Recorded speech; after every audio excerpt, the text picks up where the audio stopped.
So we're moving into more and more advanced topics of the JavaScript language. And so now it's time to talk about objects, which are probably the most important subject of the JavaScript language. In the last lecture, we were talking about arrays and how we access elements of a certain array.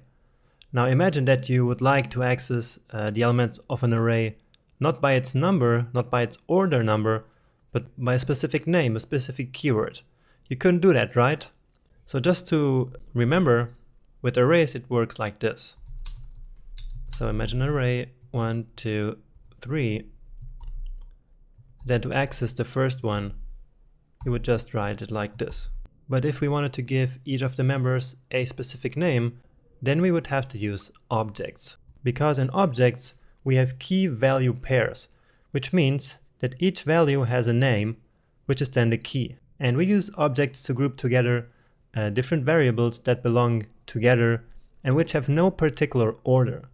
That's the key difference. In objects, we don't have a particular order. It doesn't matter the order in which we define the variables. While in arrays, it's not like that. It's important in which order we have our members of our arrays.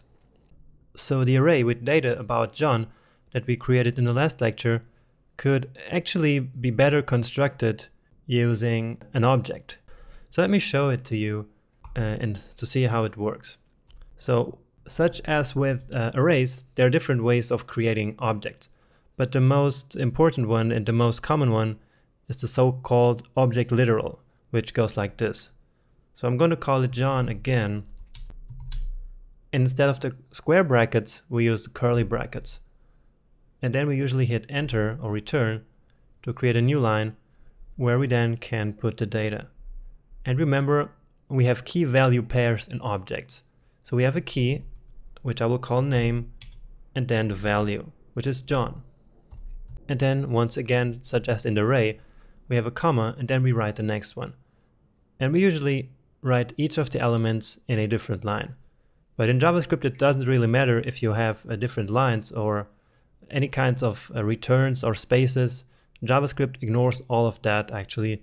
It's just for us to write it in a more easy way, more legible way, so that our code looks nicer and more organized and clean. So again, we could write it all in one line, but we usually do it like this. So last name was Smith. Then the year of birth, we had defined it as 1990. The job was teacher, and John was not married. So we can see all of these k-value pairs as an individual variable inside of the John object. So we have our 5 elements in this John object, and let's now take a look at it in the console.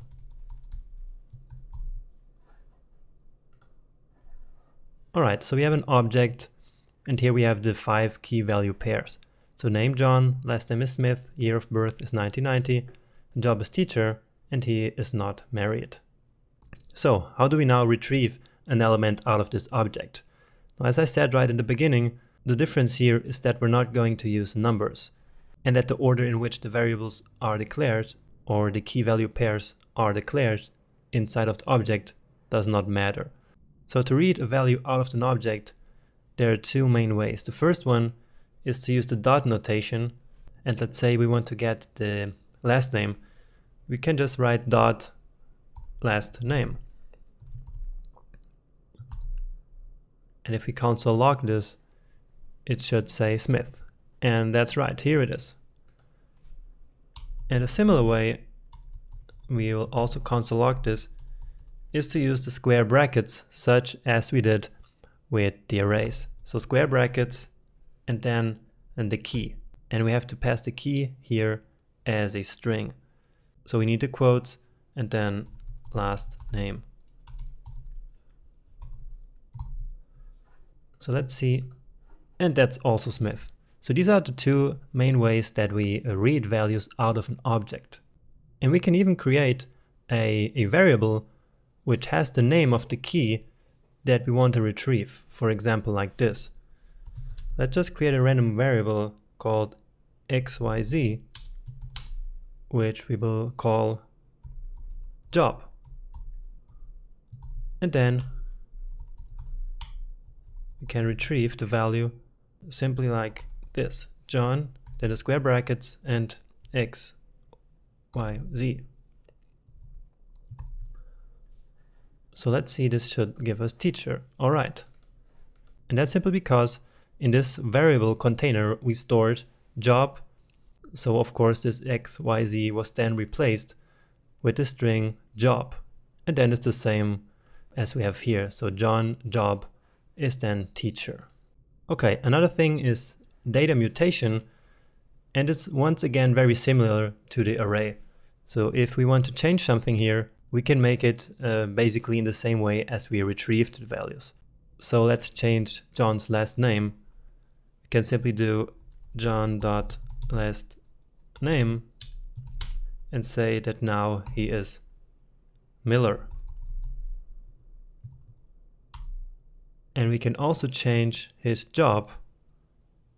So John, and use it like this, job, and say that he is now a programmer. And if we console log the John object right now, then this will probably give us these changes. Alright, so John is now Miller. This stayed the same, but now he's a programmer. So data mutation works in a similar way as with arrays, and in the way that we read them. So we have the dot notation here first to mutate data and to read data, and we have the brackets notation here first to read data and here to mutate data in the object. Now the last thing that I want to show you in this lecture is that there's a different way of creating an object, just like it was with the array. So let's create now an object for Jane. Var Jane. And now it's not new array, but it's new object. So we have now a new empty object, which is called Jane, but which doesn't have any data yet. So we can fill it with data in the same way as we did the data mutation up here. So we can now say Jane.name should be Jane. And Jane.last name should be Smith.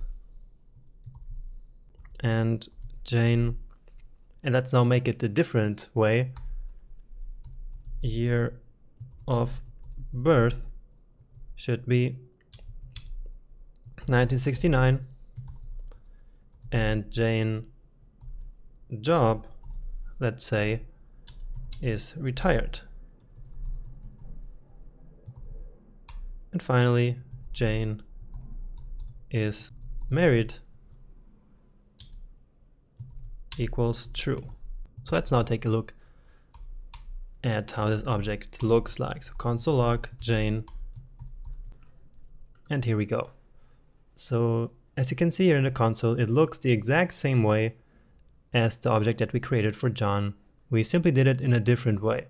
So we have name Jane, last name Smith, year of birth 1969, job retired, and is married true, just as we defined up here.